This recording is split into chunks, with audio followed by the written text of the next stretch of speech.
What you cannot see here in Jaguar's XF, the latest version of its most important car, is the weight loss.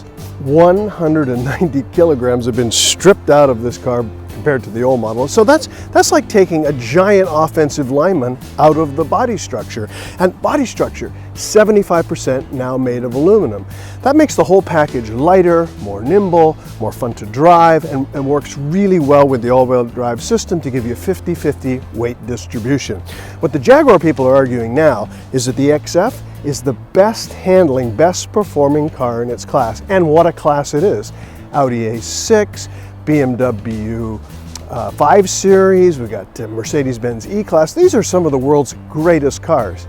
Jaguar thinks it's better than all of them. What a story. Jaguar says the second generation XF represents a big leap in refinement, weight reduction, and fuel efficiency. Of course, what else would Jaguar say? But here is Jag's greatest boast. The new flagship model trumps its German rivals where it counts most: performance and handling. Really? The latest XF is better on the road than a BMW 5 Series? An Audi A6? A Mercedes-Benz E-Class? The secret is Jaguar Land Rover's aluminum-intensive architecture. A big weight reduction and a stiffer structure add up to beautiful handling. Then stir in Jag's balance shaft-equipped blower V6, a 340 horsepower supercharged engine mated to an 8-speed automatic transmission with, of course, paddle shifters. Well, the great thing about the new XF is that although the car is slightly smaller, inside the package is larger. We've started off with a completely fresh architecture, all new architecture, which means we can really maximise the effect of the package, the effect of the structure around the occupants, and to make sure we maximise the amount of space. The engine's delicious sounds are purposely piped into the cabin. The oral intoxication and the engine's snappy power are wonderful. Better is the razor-sharp steering and light, quick handling. This car is crackling good fun. Certainly better than the Audi and the Mercedes in every way, and a terrific match for the Bimmer. And then we have the design.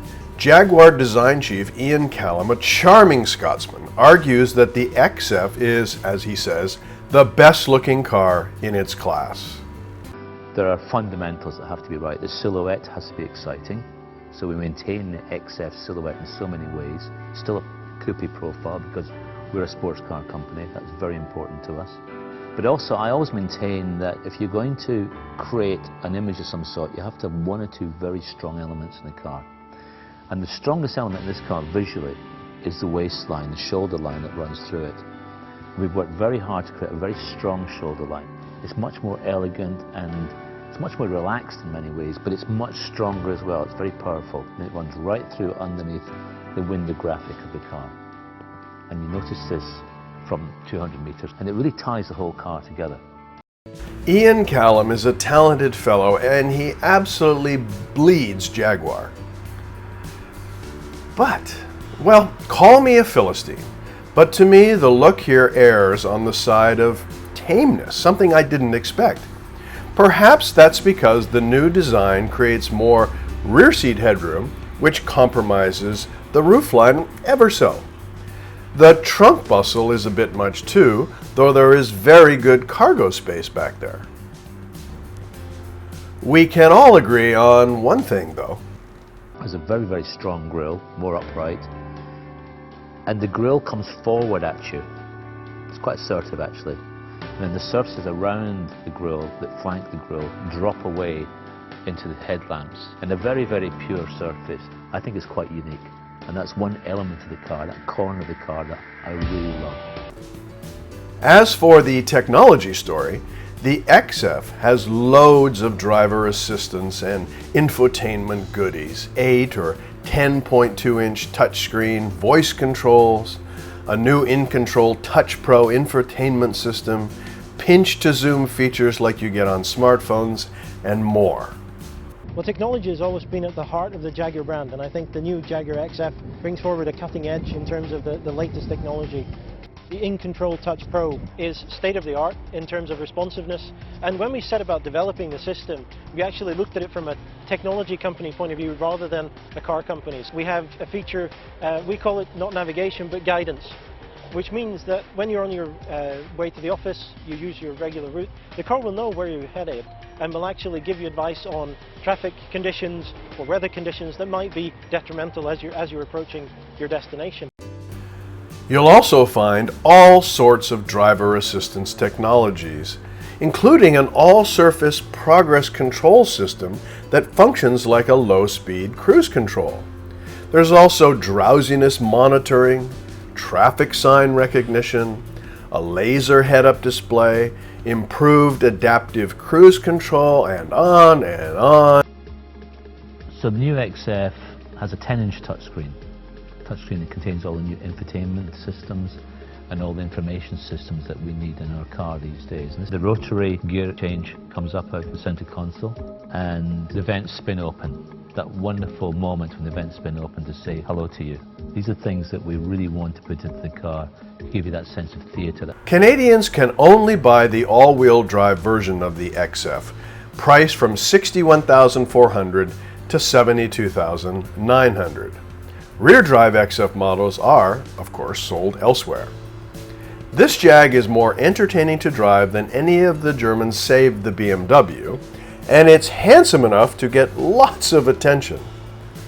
But I don't see the Jag conquesting very many German loyalists. Not yet.